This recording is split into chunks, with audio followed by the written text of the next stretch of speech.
right, everybody, welcome back in to another episode of the Lesko podcast. Aaron, you listen to ESPN? Yeah, hold on. Welcome back in, everybody. Got the win. Thank God. That would have been a nightmare if we would have lost that game. Everything involved, that would have just been a nightmare. People leaving, Terry getting heat. So we got the win 40-36. Actually ended up winning on a defensive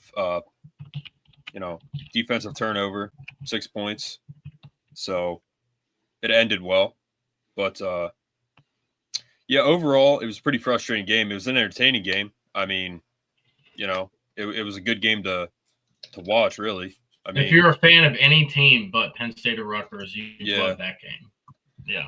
Yeah, it was back and forth, high scoring. The defense looked absolutely atrocious.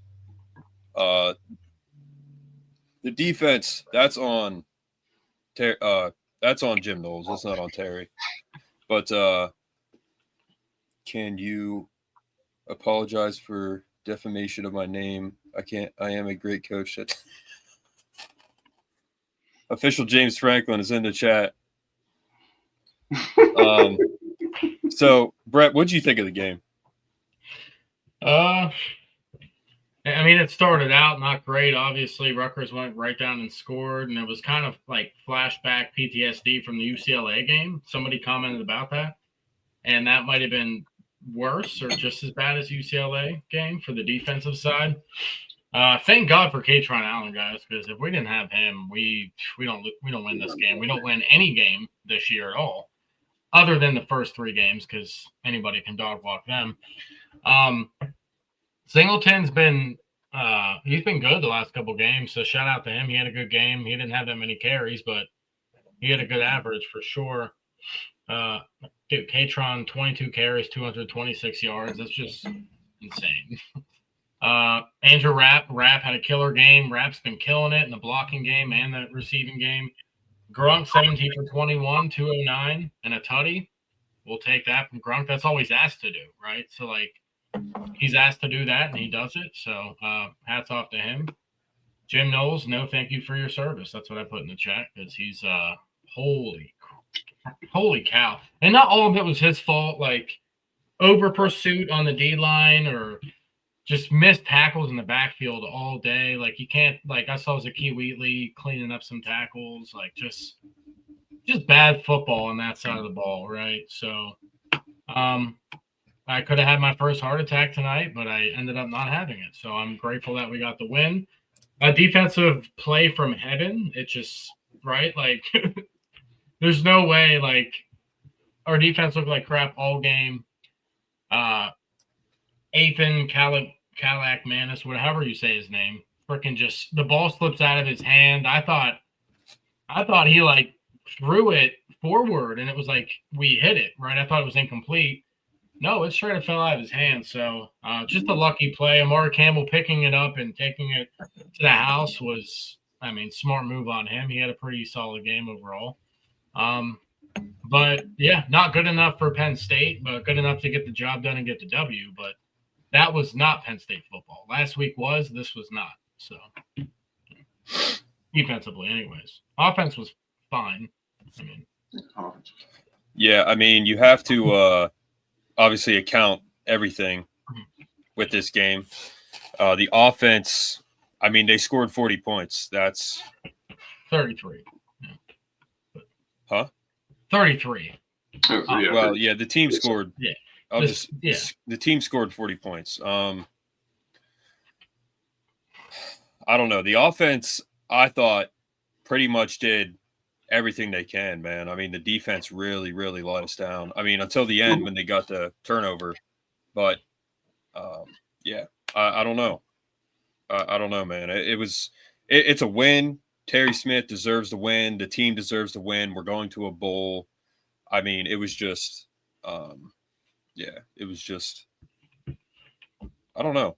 I'm kind of at a loss for words, honestly. We won.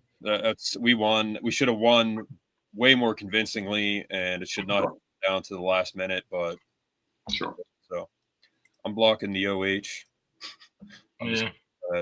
Kolonicki tried to mess that game up, just like which he didn't do last game. Like Kolonicki really almost messed us up. That one drive where Rutgers got the holding call on us, it was like 2nd and 1,000. Like he almost screwed us on that drive, guys. We got lucky. So yeah, Rutgers bailed us out with that penalty. Yeah. Yep. Franklin, this is your problem. You're in here commenting. You should be working right now. Go work. Go back to work, Frankie boy. Yeah, go back to work, Frankie boy. Yeah, didn't you see your team's losing at the moment? Kolonicki actually did a decent job focusing on the run game. Yeah, that was – so I'm going to pull up the stats here, guys. And, of course, only Buckeye fans would come to a Penn State podcast and talk about how great they are. Man, you guys are weird. They will be all over the internet tonight, I'm sure. Guys, and KJ Duff, you are an NFL receiver. That guy's very good. Yeah, he's – bro, that's the best catch. That is the best catch.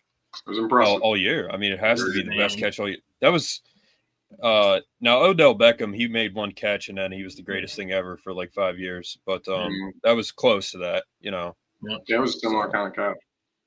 It was pretty good. It was, man. Too. I mean,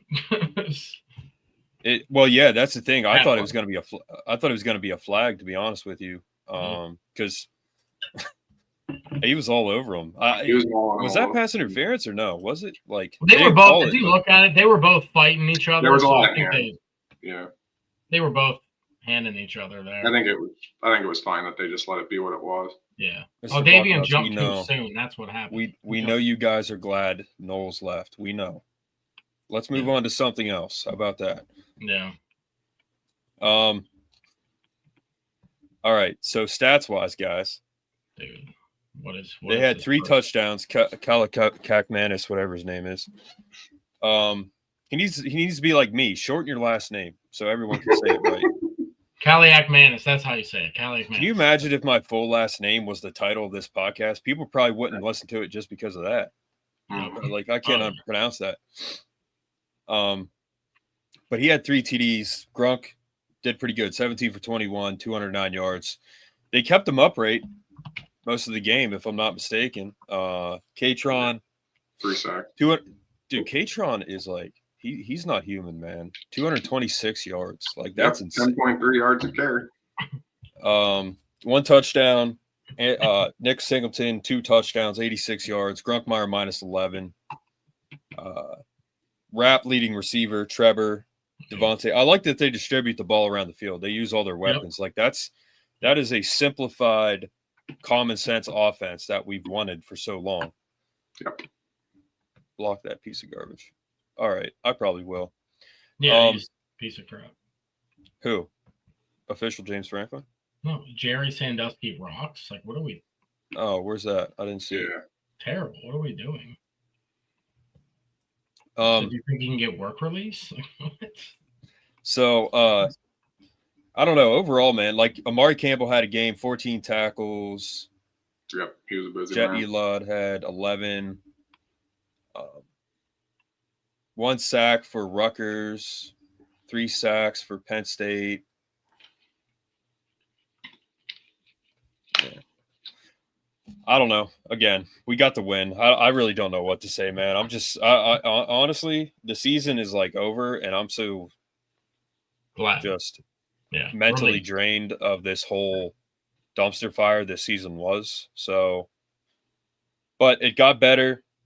Terry Smith came in, totally turned us around, and I mean, we should be really happy for him. This was not the best showing tonight, but we put up 40 points. We beat Rutgers, beat a team that we should not lose to, and we're going to a bowl. They're not, so that's a great way to end Thanksgiving going into Christmas. And then we got a bowl. I don't know when it will be, who will be playing. Next Sunday, we'll find out the college football playoff rankings and everything, and that's when we'll find out our bowl game. So, no, JR, you talking about official James Franklin or the other guy?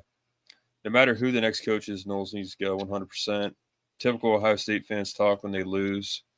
IU or Georgia, they will be crickets. Yeah, dude, they're not going to beat. They're going to get beat.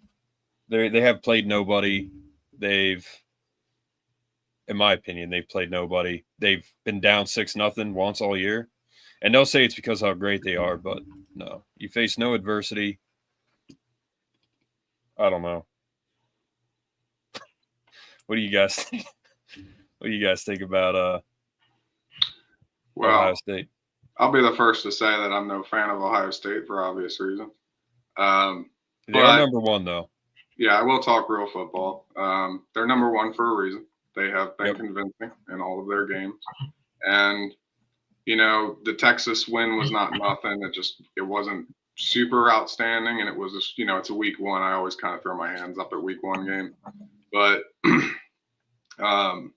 they have some decent wins. It's just the big thing with them is they have enough guys at different positions that they're very tough for teams and matchups. Even if they can slow down one phase of the game, Julian Sayin really just has to manage the game effectively, because guys like Jeremiah Smith, you're not going to keep a guy like that down all game. It's too hard. So they're going to be a tough out for somebody, but they may be out. There are teams that can beat them in that 12. But I will say I can't, as much as I'd love to give Ohio State trouble, I can't really say that they're worse than any of the teams in that group. There are teams I think that are just as good as them. But worse, I can't really say that about them. And Texas A&M is off the list of teams that are as good.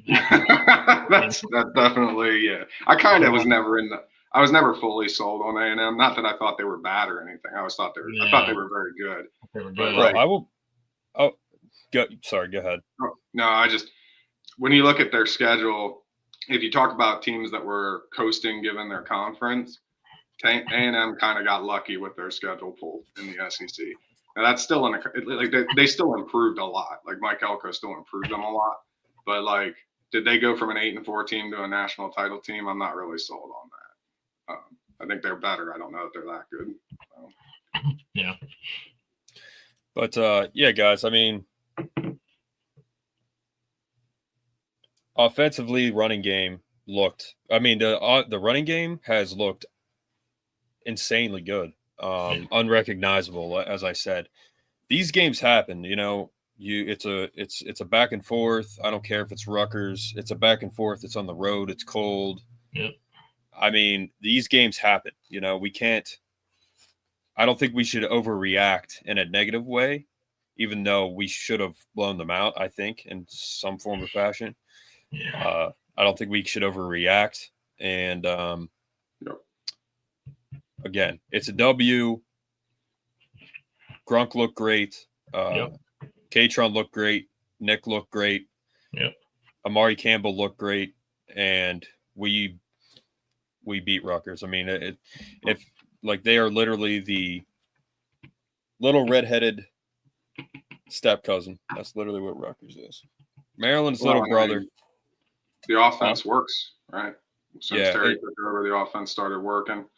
And that's a big difference by itself. The defense is week to week, which is, I think, a Jim Knowles issue. But there were just things, and I understand, I try to put myself in his shoes, okay, you don't have much linebacker depth, so you're playing a 4-2-5 because you feel like you're stuck there. Okay, that's fine. But when I was looking at this, I was like, well, if I'm not winning on the line of scrimmage, which you need to, if you're going to 4-2-5, you need to win at the line of scrimmage. If you're not winning at the line of scrimmage, I just didn't understand why he was still in man constantly.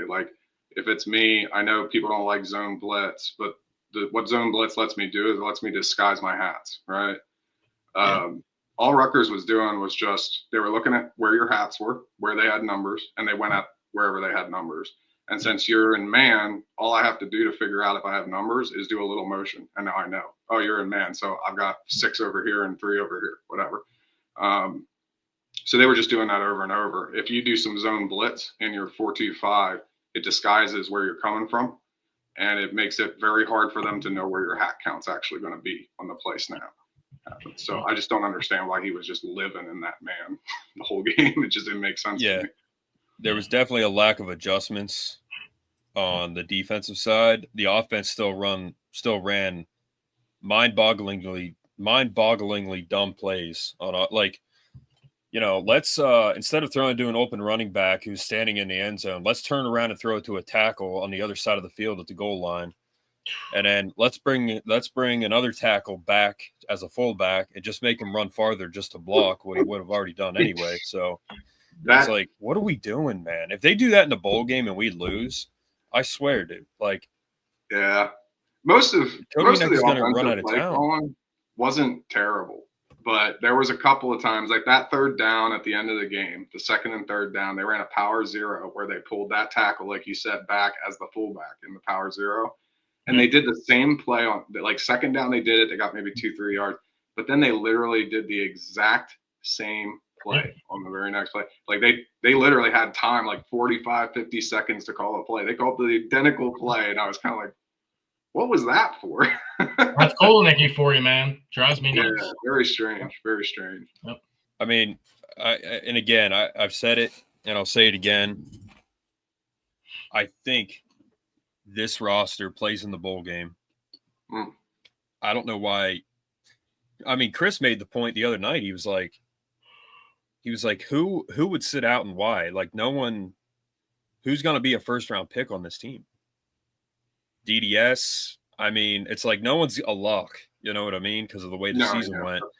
So I get it. Like, you sit out because you don't want to get hurt. I get it. That was never a thing before. Terry Smith is as old school as it gets. I think they're going to play. So what I'm looking forward to is Katron and Nick. They are utilizing those guys perfectly. And Grunkmeyer, he fits those guys perfectly. He just does his job. That's it. He might miss a ball here and there, but he's 17 for 21 tonight, 11 for 12 last week. He does his job. So in the bowl game, I'm looking forward to seeing those two guys run the ball. We all as fans, whatever bowl we're in, go out and buy Pop-Tarts, whatever we're in. I don't know what it is. But we need to all sit down and appreciate one last time this 22 class because this is a great class. They all got screwed over by coaching. You know, they really did. And we need to appreciate watching Katron and Nick, particularly for the last time. These are two of the best running backs Penn State's ever had. Unfortunately, it's like a Larry Johnson season where the team wasn't good, but he was. And at DDS, like that's one of the best football players Penn State's had. 6'5", 290. He runs like a 4.5 or something. Like 275, yeah. That's insane, man. So we got to appreciate these guys while they're still here. Yep. And thanks to Terry Smith, we are going to be able to do that. Now, Kolonecki's going to make us really mad by running extremely stupid plays. Having a tackle, like running down as a deep. He's going to have a tackle throwing a ball against, like, Pitt in the Pinstripe Bowl. Yep. Like, some of the stuff that they do, I'm like, how did you even think of that? You know, like, how do you even come up with that idea? And then think, like, yeah, let's run it on national television in front of a bunch of people. I mean, it's just, like, makes no sense. Well, and the crazy thing is, it was a good play design. It took the Rutgers people over there on the opposite side, but you're throwing it to a tackle. Like, it's not. That's the second time they've done that play. They did it earlier in the season. It was successful, but there was a holding call, so it was called back or something. So, yeah, they just get rid of it, dude. Scratch it, 100%. And real quick, Katron Allen deserves to be drafted in the second round. Like, he's that good. He probably won't be, probably third round, but somebody needs to pick him up in the second round because I know he doesn't have the breakaway speed, but he got faster. He did. He got a little faster. I mean, do you think he's a first-round talent, though? I think he – he definitely is. I think he's a first-round talent. I think he is for sure. But I think because he doesn't have the breakaway speed like Nick Singleton does, he won't get that. But he deserves everything, man. He's incredible. And again, like I've told you guys, I'm moving on. I'm not going to say anything about the previous coach anymore. I just want to make this point that in 2017, we went into the season like we're going to the national championship, right? We're going top 4. Didn't happen. None of our players got any awards. If you guys remember, Saquon Barkley was like the #1 Heisman frontrunner going into the season, I think. Nobody won awards. We had Gesicki, we had Godwin, we had Deshaun Hamilton, we had Trace, we had Saquon, we had Miles Sanders. Across the board, man, like it did not pan out at all. This year, let's say we're undefeated right now and we're beating teams how we should. Katron, probably Nick, Drew Aller, one or two of our receivers, some defensive guys. They're all getting drafted like in the first 3-4 rounds. You know, that's what could have happened. And then again, it happens again. Like it's just a train wreck. Different than 2017, obviously. This is way worse, but yeah. Yeah, Franklin never did particularly well at player development on his staff. You couple that with questionable decisions and play calling and questionable personnel decisions, and it puts bad tape out there, even if a guy is capable of better. How many times do we say he knows he's got these young guys coming up who have a lot of talent? They don't see the field. I know he had his prerogatives about, seniority gets to play or whatever. But that was definitely getting in the way of player development, in my opinion. Yeah. Yeah, down the road, like, we're going to look back, see, like, and just remember, like, Terry Smith, what he did, what this team did. I mean, Terry Smith turned this team around. And whether or not he's the head coach, I don't know. But I think he's going to stay. He absolutely should, especially if we get a coach who would fit his mold. I don't know, man. But I don't know. I don't know I don't know. I don't know what's going to happen. I don't know when they announce it. I don't know who it's going to be. I don't know. But he deserves to be on this squad as a coach if he is not the head coach. Yeah. So, yeah, it was the best class, JR. Andy K makes you scratch your head with his decision. He makes me nearly punch a hole in the wall. What he does with me. Did you see Singleton was wide open? Yeah, and then they threw it back to a tackle. I mean, dude, can I ask you guys? That was the play design. A question? Can I ask you guys a question? Why none of us are Division I coaches? But why would you roll to the right, have a wide open running back, throw it clear back across the field to a tackle on the goal line? Do you have it? Can you guys answer that? Why you would do that? Yeah, I don't know. Well, it's an extreme attempt at misdirection. I guess. And then the tackle dropped it, obviously. Drew Shelton, last time I checked, was not recruited as a receiver at any point in his life, so I don't know why. It's not even like a Tyler Warren thing where he played QB in high school. Pretty sure he's been a lineman his whole life. So Andy K. Yeah, I mean, I could see that play with if you're like in a 13 personnel where you got 3 tight ends on the field and one of them is the guy you're pulling for that. That would maybe make sense. But I think that I don't know about trying to use a tackle who runs like a 6'5", 40 to do that. Yeah. I'm not sure about that. Mark Gassard, thanks for commenting on Rumble and YouTube, guys. But if you guys are in here, please like, share, subscribe, support the channel. You can support us in the super chats too if you want. But thank you guys for tuning in. Thank you for all the support. We hit 1,000 subs. It happened after Aaron started coming on, so thanks, Aaron. Appreciate it. I think that had a big part of it. A bunch of his Army buddies. Oh, maybe started tuning in. But I think Singleton is the guy NFL teams will go crazy for because of his breakout speed. Yeah, I mean, all these guys, they would be better if they had better coaching. Terry Smith has done that. Like Aller, I don't know what he's gonna do, man, but I don't know. But if he goes to the NFL, I don't know. What do you guys think happens to Drew Aller? Oh man. It depends if he can get a medical red shirt or not. I don't know. He might go to VTech. I really don't know. I do hope he goes to VTech, and I hope he does better there. I mean, I don't wish ill will on the guy. Yeah. And Franklin Natty, sincerely, we wish you guys the best. We really do. I hope Franklin's going to win you a lot of games. So we wish you the best. We'll see. I've never had an issue with Virginia Tech. A frustrating season, but happy for the players. Yeah, that's the thing, guys. We're going to a bowl, you know? That's awesome. So we got to congrats on his team and Terry, who was showing these final games. Yep. Only end coach like Franklin would have cost Barkley a Heisman. Do you think that Terry is out and an outsider comes to the program? I don't know. I mean, I don't think he's out. No, I think he's going to stay. I think he'll stay regardless. Yeah. I hope so. But do I think he's out? No, absolutely not. I would never think that. If he leaves, I'll be surprised. But I don't think he's out whatsoever. If I could answer that, I'd have a $50 million buyout.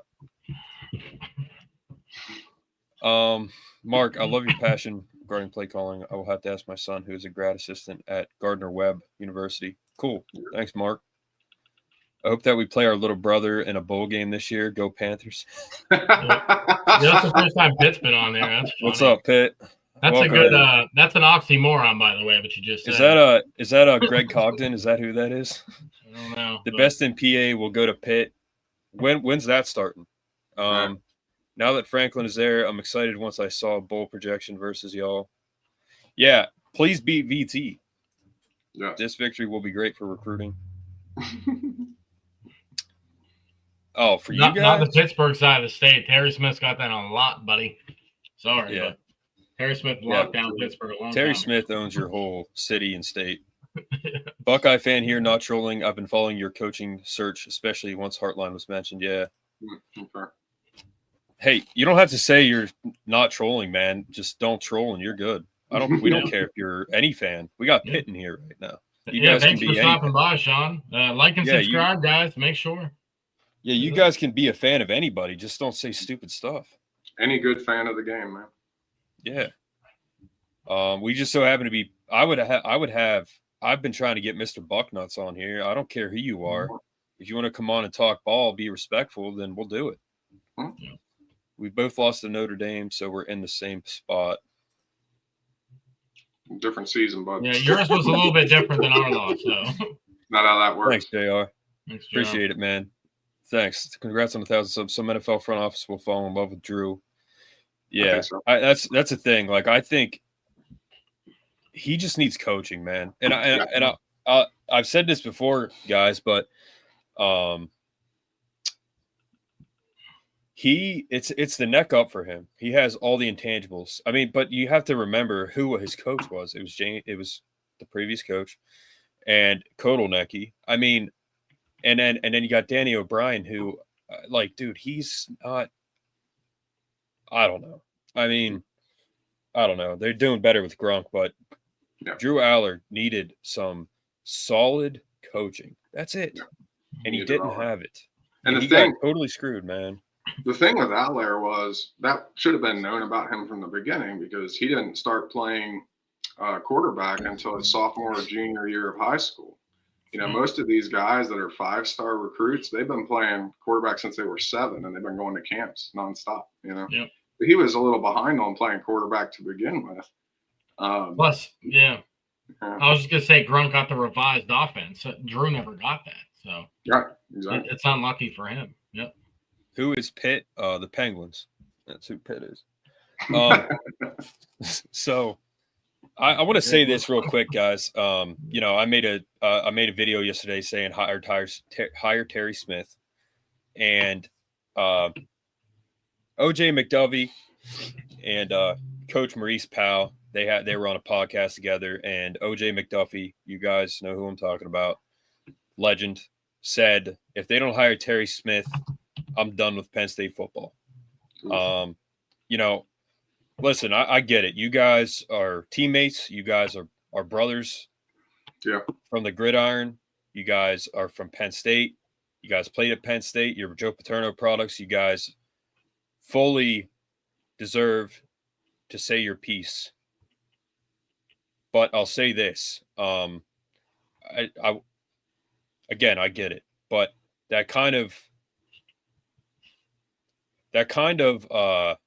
upset me a little bit because of all people to know what Penn State has been through, it's OJ McDuffie. And for him to say, if you don't hire so-and-so, I'm done with Penn State football. I get it. He's trying to leverage his friend. And it's not just about being a friend. He is a good coach, Terry Smith. Yeah. But to say, first of all, to say that if you don't hire so-and-so, I'm done with Penn State football.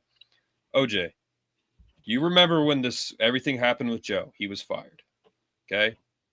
What did the NCAA do? They punished kids that had nothing to do with what happened. Yeah. So what you're saying is if they don't hire so-and-so, you're going to punish kids that have nothing to do with the situation. So you're just not going to support Penn State football anymore. Like that, that's not cool. Yeah. You do you. I'm a big fan of OJ McDuffie. He probably won't even hear this being said. I don't know. But that's on you, man. If that's what you want to do, fine. That's on you. But you should support this team regardless of who they coach. I don't care who it is. Whoever the next coach is the next coach. We have no control over that. None of us do, except for pretty much Pat Kraft. That's it. So if you're going to say, I'm done with Penn State football, you're an influential person, OJ. You have a large voice for Penn State football. So if you're not going to support the team, then again, fine. That's on you. But whoever the next coach is, guys, everyone has to support him. You have to know that Pat Kraft is going to hire a good candidate. He's done a thorough search. People, there's people saying no one wants to come coach there. That's not true. Okay. They're going to get the guy they probably want. May not be their first choice, but it's still a solid candidate. Okay. And we have to support him as fans. NIL. As long as they come here, they embrace NIL, embrace the portal, and they honor PSU tradition. We have to support him. Okay. One thing that we can all agree on, okay, with this new coach, whoever it is, it's not Franklin. So let's be appreciative of it. Already a better situation. Right. So like a what's that line in Dumb and Dumber? He's like a tractor beam. He made the noise. That's what it is. Yeah. Tractor beam, next coach, support him, because at the end of the day, you need to support your team. Okay. Penn State football is bigger than one man. It's bigger than, clearly, it was bigger than the previous coach. And it's big. It's bigger than one man. Yeah. And this is a life lesson you can take to a lot of things. I never liked that totalitarian way of thinking on things, because there are many people that make the world move. And just because they're related to something doesn't mean that they're responsible for it. I had people trying to kill me in Iraq. I don't think of all Iraqis that way. Okay. Right. That's a toxic way of thinking. And if you start thinking like that, you're going to be doing terrible things and you're going to be a worse person. It's just not how you should handle life. Yeah. 100%. Yeah. Hey, Mark, Katron Allen's 226 yards today is the most since Larry Johnson against Michigan State. Yep. That's I didn't know that, but that's awesome. Yep. And he passed 4,000 rushing yards in a career. Now, if you think about it, guys, Larry Johnson did not win the Heisman Trophy in 2002. Carson Palmer did. Excuse me. That's right. And he had 2,000 yards, man. Yeah. It's hard to be a running back today, man. My God. And he didn't win the Heisman Trophy. But anyway, Katron has 4,000 in a career. Larry Johnson had 2,000 in a year. So 4,000 yards, and he's not even the leading rusher of all time, Larry Johnson. So what Katron did is it's amazing. So congratulations. Yeah. Yep. What? splitting carries like the whole time. It's splitting carries. And Yeah, he had. Imagine system. if you had 2 Larry Johnsons in the backfield. Yep. Yeah. How are you getting the rushing title? You're not. Right. No. And Katron's funny, man. Like his interviews, like he just He's funny. he's so chill. He is, yeah. That's one thing about these players, man. They all seem to be good character guys, you know. So Pitt has all the momentum now. That's a pipe dream for sure. That and emphasis on the pipe. Yeah. You know what? A lot of pipe in that one. Good luck. Yeah. Don't forget Yursich. Oh, OJ can be. Dude. I followed Kotelnicki in Kansas, and he did amazing. A lot similar to what we saw today in Nebraska. He didn't do amazing today, that's for sure. No. He had some hiccups. Yeah. And Nebraska game, that wasn't all him. That's for sure. Makes me wonder the Franklin ego effect is far worse. Maybe. But... Possible. Drew does not need coaching. Someone like a Brady mindset could help tremendously. OJ just said that to create leverage. Yeah. Yeah. I hope he does. I mean, like, I get it, man, but it's just like, why say that? You know, I get it. Like, I get it. But he's just being dramatic. Yeah. I mean, yeah. And I everything else he said, I loved. He was like, you got a guy in Florida, Texas. He's like, we on it. It's 4-1-1. We're going to talk to. Well, you got to think he played with Terry opposite of him. Of course. So, I mean, I get it. Yeah. Yeah. And again, I want Terry. I do. You have nothing to lose by hiring him, in my opinion. You hire Terry. He's going to have all the support of the letterman. Because here's the thing. If you hire Terry Smith, right, down the road, because if you think about it, Pat Kraft is here, and Terry Smith and all the fans and everyone else want him hired, right? It's like Pat Kraft could say, you're not going to tell me who to hire. You're not doing this. I am. Or he could say, okay, we'll hire Terry Smith. And then let's say it goes bad. 2 or 3 years down the line, Terry Smith is like, I'm not doing this because I'm not doing as good as I can, whatever happens. And then OJ, for example, comes in and says, well, how about this guy? Be like, no. Last time we got your guy. It didn't work out. I'm doing it now. Like I'm hiring who I want now. So I'm not saying Pat Kraft doesn't want OJ, or Terry, but it's like that's also a way you could play it is like, okay, if it doesn't work out, then next time we're doing it. You know what I mean? But I know it's not exactly how it works, but I guess based off what Chris said the other night, someone has to say no for Terry to get hired, and Chesney's out. That's what Chris said the other night. So, well, he didn't say Chesney's out, but that's what he said. So, I think Penn State is the best position in America. A lot of potential. Amen. So, Frank, so we are blessed. Amen. PSU is the institution along with community. Number one person dictates the whole brand. Yep. I like the sunglasses. I have mine on too. Future looks bright for Penn State. Shout out PBD. Larry Johnson only started for 1 year. Yeah. It's true. Mark should chill on those roids. All right. Well, you're banned. Hired Terry today. What does PSU have to lose? I love the blue-white, and I do sport PSU gear right here in Georgia. Nice. Oh, they're everywhere, Mark. Yeah. Mark, is your dad happy with PSU's performance today? I hope he will be joining us. No, he's not coming on tonight.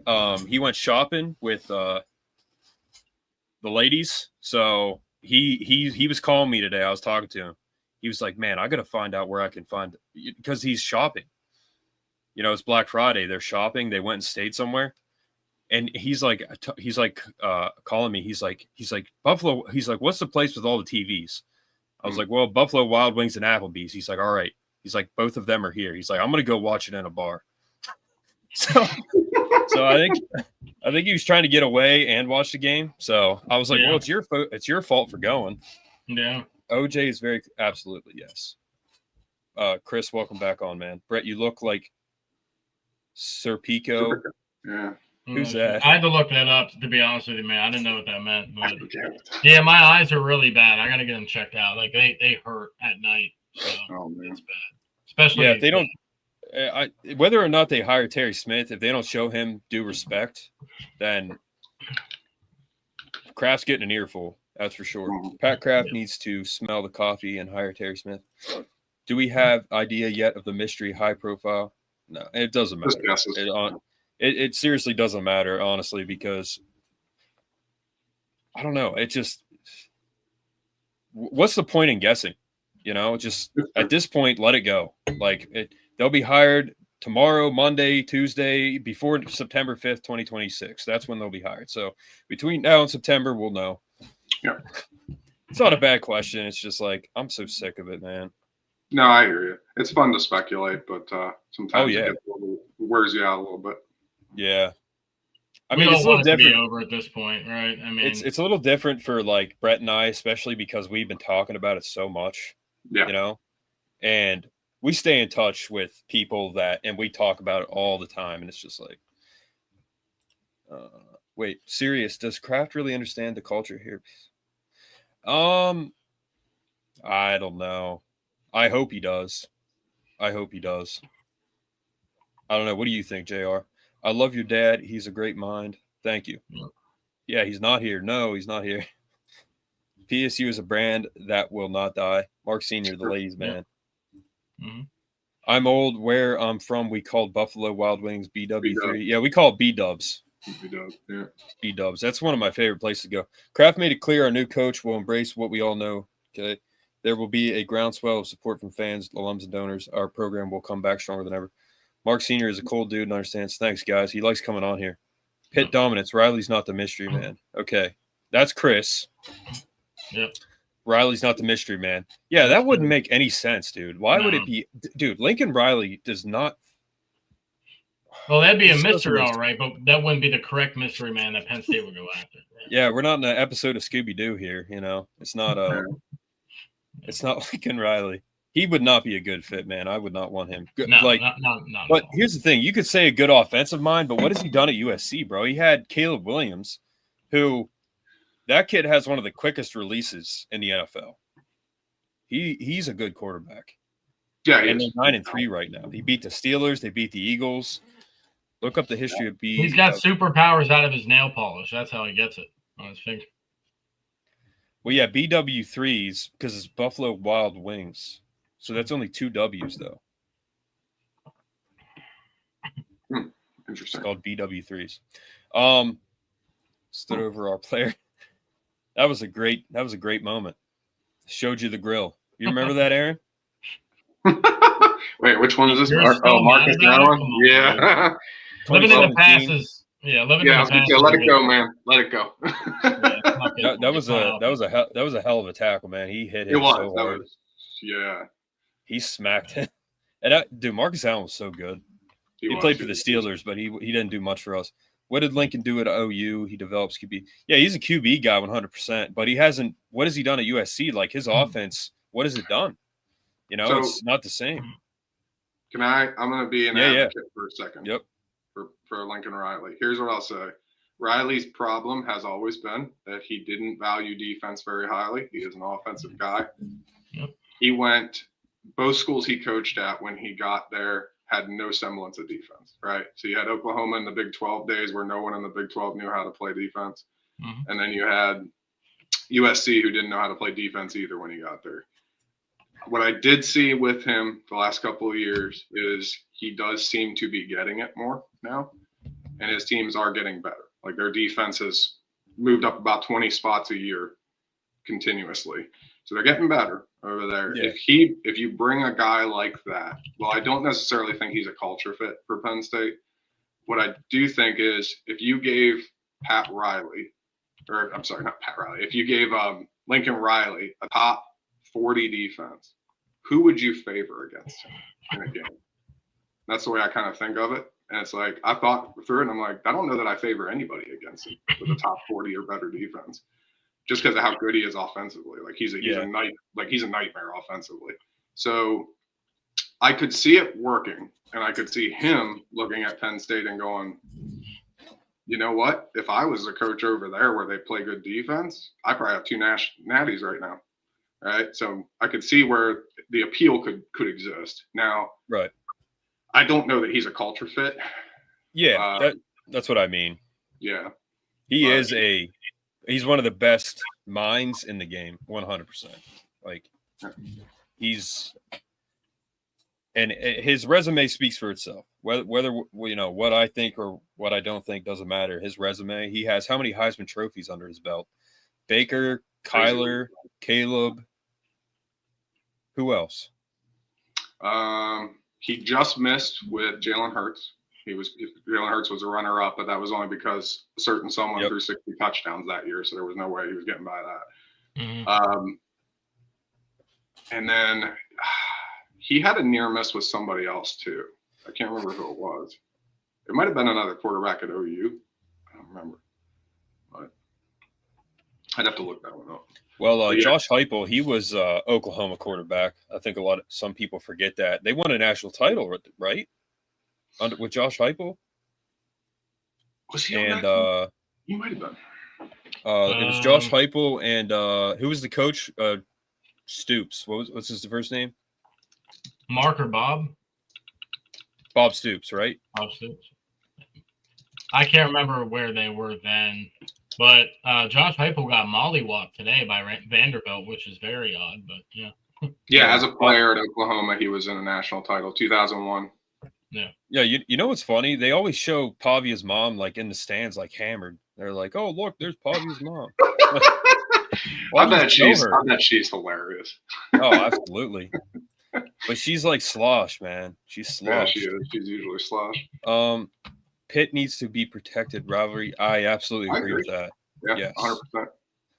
Yes. Joe Paterno had that stuff right, man. We paid Pitt, West Virginia, every year. Syracuse. Every year. And Pitt, dude, you want to talk about – okay, I think Aaron, you know the history of Penn State. I think you can agree that Pitt, in terms of NFL talent, more than Penn State. Historically, yes. Like Hall of Famers. Yes, Hall of Famers. Because the Pitt in the 60s was crazy. Like the 50s and 60s were really strong for Pitt. Well, dude, just modern day. Darrell Revis, Larry Fitzgerald. Yeah. And then back in the day, Dan Marino. Jim Kelly went to Miami, but I mean, it's insane. Tony Dorsett, like they have so much, and they got rid of their stadium. That was sad. That's sad. That's just sad. Yeah. They should have their own stadium. Is it true Riley had the #1 recruiting class last year? Yeah, someone asked about Lane. I don't know. Chris might know. Ask Chris. LSU, for sure. He's going there. Aaron, thank you for your service, U.S. Army. I served back in the day at Fort Riley, Kansas. The big red one. Thank you again, Red Aaron. one. Yeah, shout out to you, Mark. I actually lived in Georgia for a year with the Army, down near the golf course. Mark, when did you serve, Mark? 5 QBs in the NFL were 5 QBs in the NFL are or were starting in the NFL.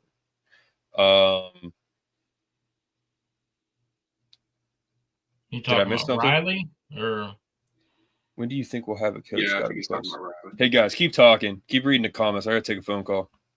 When do you think we'll have a coach? By Tuesday, I think. I mean, it could drag out a little longer, but you gotta think, guys. The early signing day, which is mainly the big signing day for every school, is on December 4th. So there's not much time to wait any longer than that. If you do, then you're not giving the new head coach much time to do anything with that class. The 2026 class is cooked, but yeah, by this Tuesday, hopefully we should hear something. Yep. Yeah, next year, I really, really hope he comes back, man. I love Grunk. I think Grunk stays. I ran into him several times this summer, like out and about, and he's a really nice kid. So is Zane Durant. Zane Durant's a real nice kid too. He is. You got a text, Mark. You got a text. Okay. Yeah.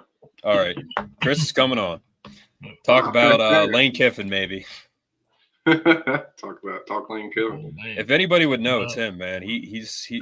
Chris is like, he's awesome. Did Mark answer when he served? Did I miss it? Probably not. We're behind. Like we're. Oh, okay. But are we caught up on comments? You guys caught up? Let me see. It's Terry time. That was a quick call, Mark. December 3rd to 5th is early signing day. Yep.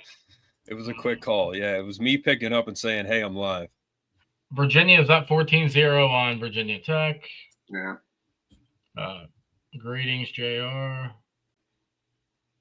Chris is the GOAT. He knows ball. I sent it, Chris. Yeah. Chris, you're the GOAT. We're welcoming the GOAT on the show. By the way, excuse me. Aaron had, I thought it was Rappelier the other night, but it was his own number when he played at Penn State.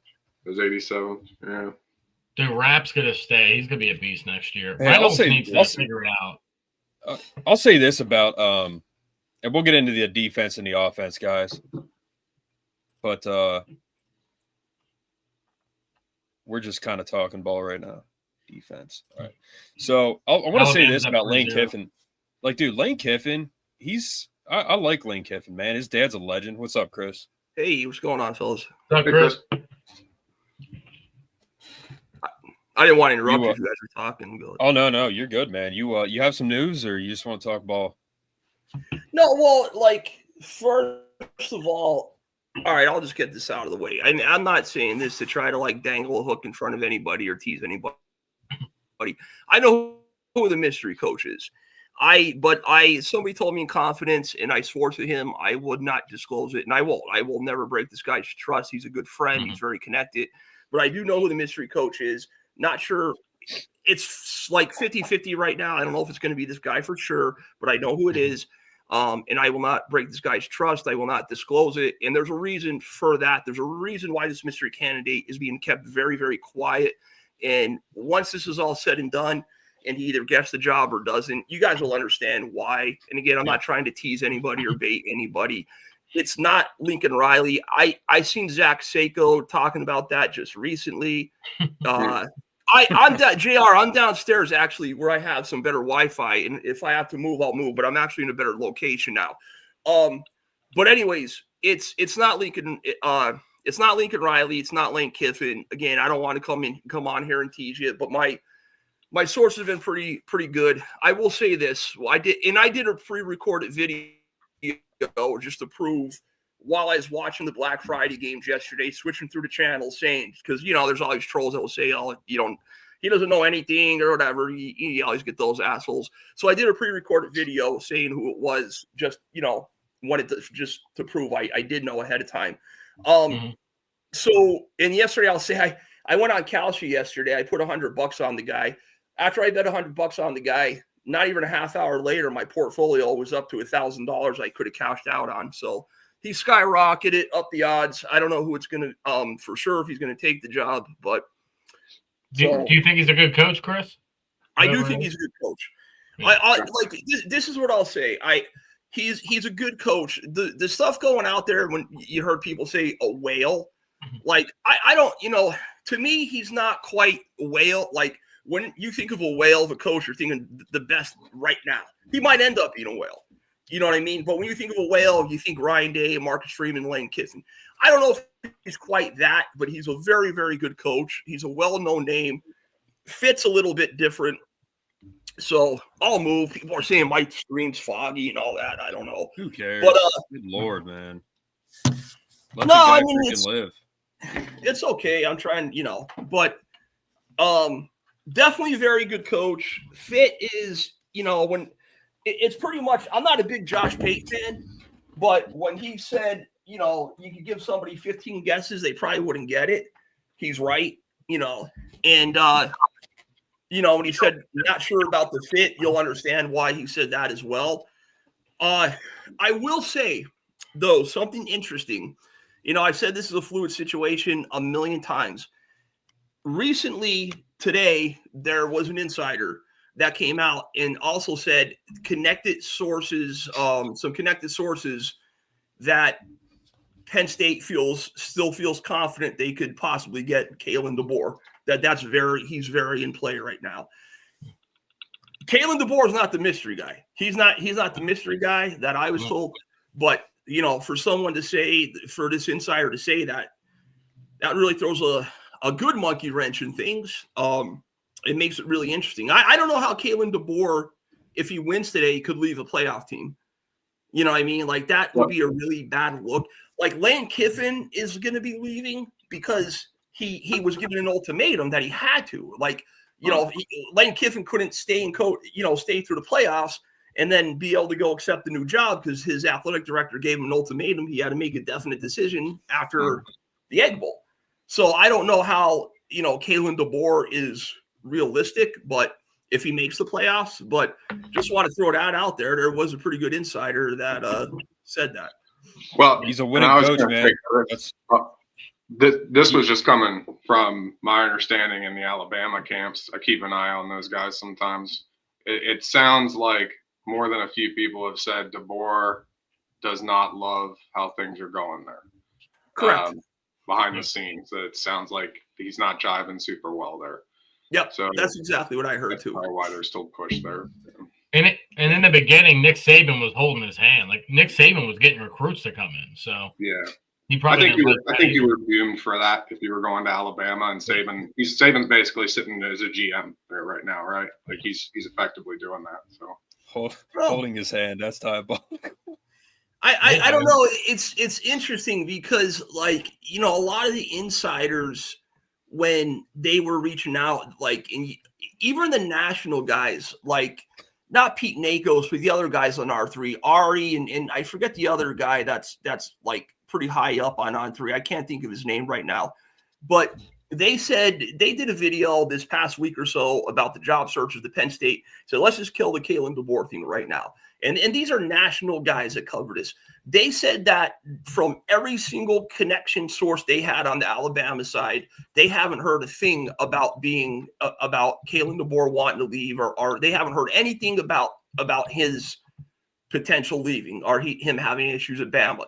But then there are other people that aren't national guys, like this one guy who I know used to be a scout, an NFL scout, was saying exactly what Mark said, that he is miserable there. He's very miserable. Like, it's just there, I understand you go to a place, you understand there's going to be pressure, a place like Bama, but they're all over him. Like when he was hired last year and didn't make Andy Staples. Yes. Thank you, Sean. That's who it was. When he was hired last year, they said, like, he wasn't a good fit, a West Coast guy. And when he missed the playoffs, they're all over him. When he lost the first week to Florida State, they're all over him.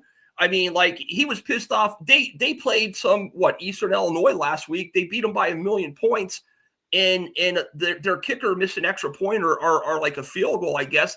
And they're ripping into the kicker and the field goal about him, even though they beat him by 1,000,000 points. So there is a lot of smoke that he's not exactly happy there. But like I said, it's just, how does he leave a playoff team? You know what I mean? Yeah. Like, that would be a really bad look character-wise. You know what I mean? How about Lane Kiffin, man? Like, I don't totally understand him leaving Ole Miss either, but well, I do, but we all know who Lane Kiffin wants to work for. So if you're hiring Lane Kiffin and you're not Bama, you're taking a risk on him long term. Chris, can you elaborate on that? Like, he would leave for who, LSU, you think? Or yeah, I mean, there's even a little bit of smoke that he's holding out, like pausing a little bit before going to LSU. But like, look, a couple weeks ago, Ross Dellinger put a tweet out that LSU had a $90 million contract worked out in agreement with Lane Kiffin. I mean, right there, you should have seen the writing on the wall. The reason you would leave Ole Miss is for better recruiting. Like, this is why coaches leave. There for two reasons: money and recruiting. Some coaches might feel comfortable. Like, I'll give you an example. Kyle Whittingham at Utah, great coach, right? Been asked to leave a bunch of times. Like, he's always been, pushed to leave, but he loves Utah. Some guys are just comfortable where they're at. He's never going to win anything there, but he's okay with that. A guy like Lane Kiffin wants to win. Ole Miss, there's certain schools that are just higher level than others. LSU, historically, Florida historically has always been above Ole Miss. I mean, no disrespect to Ole Miss, but his recruiting classes at Ole Miss have always been right around the border of like the top 25. Like his average recruiting class while at Ole Miss was right around 25th best in the country. You go to LSU or Florida with their, you're in a better recruiting footprint, especially Florida, but LSU's, I mean, you're in the deep South. He's going to get a ton of NIL, more NIL than he gets at Ole Miss, and better recruiting. I mean, he'll recruit top 10 classes to be able to win championships there. Where at Ole Miss, you know, he's always going to have some good teams and solid teams, but he's never going to be able to get over the hump at Ole Miss. That's why, you know, you leave and take a better job. Yeah. Okay. Yeah, that makes sense. And for those of you in the chat that like are asking Chris questions, listen, in my opinion, it doesn't matter. It doesn't matter who it is. Chris knows, and that's it. So yeah. Just wait. I can't elaborate because I know people are going to be like, but Joe, yeah, to answer Joe's question, I would take the guy over Riley or Chesney. I really like Chesney. I think he's a winner and he has good recruiting connections, even though he's at a lower level. But I do, you know, I do think this guy is, you know, probably a little better than Chesney. And Chris, do you think Chesney's going to UCLA right now? That's what it's looking like. Very good chance about it. He was supposed to be like their top candidate and holding out for a little while, like, you know, because obviously you want the Penn State job instead. Yeah, way better. Chris, if you have any information that you'd be willing to share on Bob Chesney, like what happened there? Well, you know, what happened there was, from my understanding, was Terry Smith knocked it out of the park with his interview. He interviewed this past week and he killed it in his interview. And supposedly, from my understanding, was that it then came down to this mystery guy where all the paperwork has been there, just waiting for the guy to sign. And if they don't get the mystery guy, they're going to go with Terry. So I think, you know, I think that reality is probably what set in where, and that is what I was told. So like common sense would say Pat Kraft probably told Chesney, like, look, we got our guy lined up, this mystery guy. If he falls through, we got to go with Chesney. I mean, excuse me, we got to go with Terry. That's probably what, you know, that I would think. You know, it's so funny because there's that Kalshi. You can't trust that Kalshi because it bounces around like crazy. But there's a guy, a couple insiders, and there's one guy that's very, I don't want to say his name. He's really connected. He's a younger kid. He's a good dude, and he's on the Nesters board. He's connected to the program. I see him at NIL events. And he put a tweet out that Bob Chesney is out of the Penn State coaching search, that he's done. Bob Chesney at one point last night was the number one odds on Kalshi at like 40%, 41%. And this kid put this tweet out and he crashed the market where Bob Chesney just went boom. And he went down to like 20%. Now he's probably like third or fourth in the running. It's just crazy how like, yeah, you know, just a couple people that, you know, put a tweet out that I guess people trust and know that they go crazy. Like, so the thing about the board today, and the board just went pew, right up, you know. He's at 29%. Sataki's at 26. Riley's at 22. Riley at 22 is insanely high. I'm sorry, but that's. But you got to remember too, like, it's Kalashi, man. Like, those people on there are like. Probably have no clue, you know what I mean? No, they don't. I'm sure it's somewhat accurate, Chris, you know. Yeah, they chase rumors. Like I said, if someone puts something out, listen, I would never do this. I could start 2-3 fake Twitter accounts right now and be, you know, and name it like whatever, you know, Penn State, number one, Penn State successors are, Penn State we are, and just put some Penn State name to it. And I could put out just some random name because everybody hears this mystery coach, and I could throw some crazy random name out there. Like it's not Steve Sarkisian, but I could say Steve Sarkisian, heard it now. He's coming to Penn State. That's the mystery guy. Now picture if like two other, like if I created a bunch of accounts and did that, start Steve Sarkisian go through the roof. And that really is, you know, it's funny how it's affected that quickly. Chris, do you know if Manny ever even interviewed? He didn't, did he? I don't think he did. Everything I've heard was he didn't even get an interview. Why he didn't get consideration, I don't know, but weird. He really didn't get looked at all, from my understanding. He's doing pretty good at Duke. I mean, he's a good coach. He is. I wouldn't love him as a defensive coordinator. So, Yeah. Well, I would Fantastic. guess whoever it is would bring some of their own staff. I don't know, but Yeah. 100%. and you know, I just hope we hear in the next. I just hope we hear soon. I want to know, but I don't know when the guy's going to make a decision, when it's going to be announced, because there's some things that still have to play out a little bit, you know, that could affect things one way or another. But like I was kind of excited for Chesney because I thought he would bring some of his own guys, and they've had success elsewhere. So I'm like, all right, if they bring him here, way bigger stage. But you know, I guess that's not a possibility anymore. So right. Yeah. And remember, I'm saying this guy's 50-50. It's not a lock for these guys. Exactly. It's 50-50. You know, it's he could end up wanting to stay where he's at. You know, I don't know. But and you know, the thing that I want to say about Terry, it's funny how people, the one game overreactions, the emotions, the over emotional reactions people have. You know, last week when he killed Nebraska and it wasn't even close, you know, Terry Smith was the next Joe Paterno. Everybody wanted to like put him on a pedestal. Now that he struggles one game versus Rutgers, half the people will say, no way, you can't hire. You know, the thing with you got to like take this with a grain of salt. Like, this isn't Terry Smith's, you know, he didn't hire these coordinators. He didn't hire this defensive coordinator. Like, the defense was horrible today, but this was James Franklin's guy. Now, Terry Smith did a better job past weeks making adjustments, but Terry Smith didn't hire Jim Knowles. Terry Smith didn't have an offseason to, you know, maybe bring a different defensive coordinator in, or an offseason to tell Jim Knowles, like, listen, this is how I want this defense to run. You're doing too much of this. You're, you know, like, that's what people got to understand. It's, you know, you can't fully judge Terry Smith just based on this season. And especially these couple of wins. I had a friend text me, or call me, ask me, you know, since Terry Smith strung these three really good wins together, you know, do you think that changes things? I said he beat 3 doormats of the Big Ten that were supposed to beat. I said, what? Because he barely got by Rutgers. I said he's in the mix, but I don't, you know. And then he said, like, beating Rutgers 17 straight times, you think that'll help recruiting? I said, no, that doesn't make any sense. Recruiting is all about NIL right now.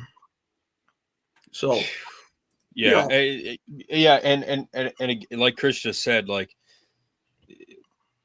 you also have to, for people that want Terry Smith hired, like, and I'm one of them, but I also am seeing it from the other side too, like.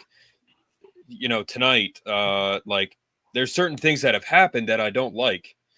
It's not extreme, but those are indications of a future head coaching job. He has to go, if he's hired, he has to go through an off season as a head coach. He's never been a college head coach. He has to go through an entire off season with everything involved. And like, dude, it's just, and his roster right now, while he is great at recruiting, he's done a large part of it. This is not his roster, like Chris just said. Like, you're stepping into.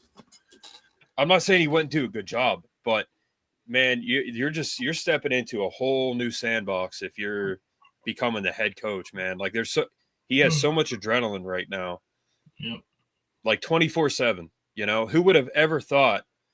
Well, I knew it was possible, but who would have ever thought, honestly, that this season would. I put up a story earlier. It was a picture of us losing to Rutgers. We were both 5-6. I said, if you showed me this 3 months ago, I would have entered a psych ward. Like, who would have ever thought, man, that we would be like, what? It's insane. So, like, Terry Smith mentally, once you come out of this season, like, let's say we win a bowl game, right? That is a high of all highs. We went to a bowl and we won. That's insane. Like, after this season, and then you come down, okay, the fans stop paying attention. It's the off season. Then you come into the next season and it's a whole off season under Terry Smith. So it's like, there's a lot of stuff that goes into it. You know, I'm a broken record at this point, but I'm just, you know, I'm just saying. This is what I mean about, like, asshole trolls that purposely misinterpret things. Put Levi Corbich, his comment up at 8:46. What time? 8:46.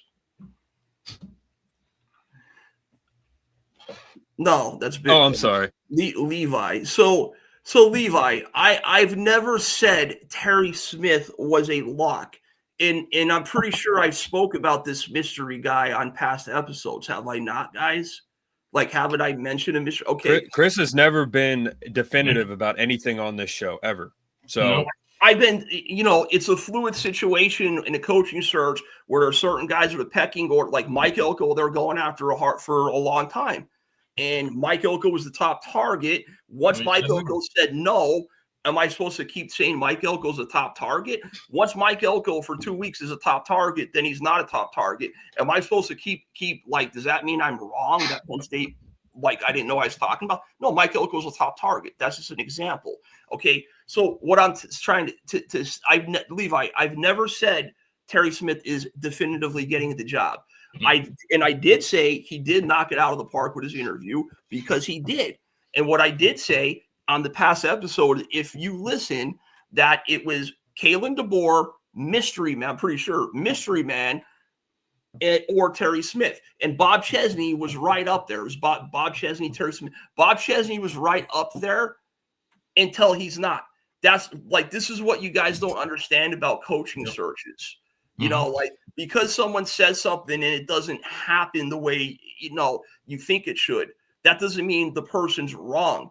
There's a pecking order. There's, like I said, I use the Mike Elko example. Bob Chesney was right there. Bob Chesney came on the radar late. He really impressed Pat Kraft as well. He was amongst the leaders for, a couple of weeks, a week or so. There was always a mystery man that I was skeptical of until recently. Then Terry Smith interviewed, and he jumped Bob Chesney. All I can do is report on what's going on at the moment. This has been over a month long coaching search. Do you think this coaching search has stayed the exact same the entire month?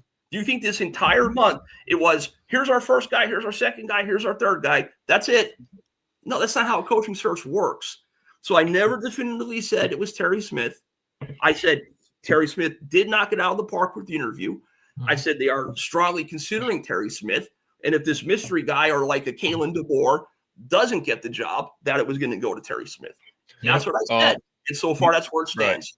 Right. Yep. And you tell him, Billy. Yeah, exactly, man. Like, you guys, see, I